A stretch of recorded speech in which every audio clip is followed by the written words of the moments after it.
किसी मौके के चल खाना निकाल। पति का गाना सुनेगा? अच्छा पति का गाना पूरी तुरी बहिनी चल सुना। सुनेगा पति का गाना?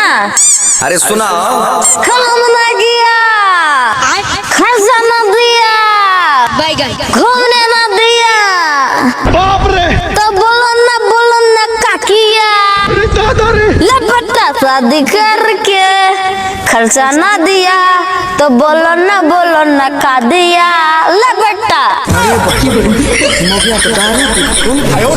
आज तोरा नहीं छोड़।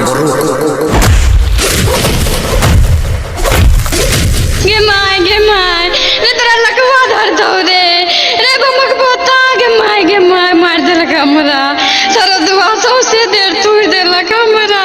मिला मुझे पति के गाना सुनेगा? देखली पति केहन बॉक्सिंग लगे छे। हेरे मुना सा सामाना में आ बुहा नहीं चले बदात काटबा। हेरे मुना सा सामाना में आ बुहा नहीं चले बदात काटबा।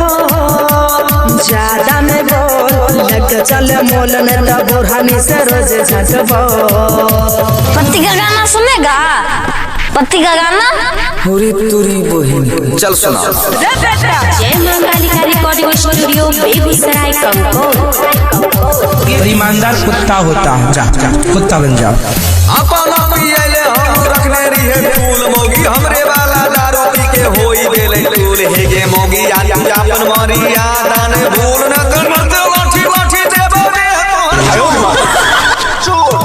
बेटा खाइल ना देबो लत मारबो ते बोले ने की करबी। लग चल मोल ज्यादा ने बोलने त बुढ़ानी से खूब मारबो।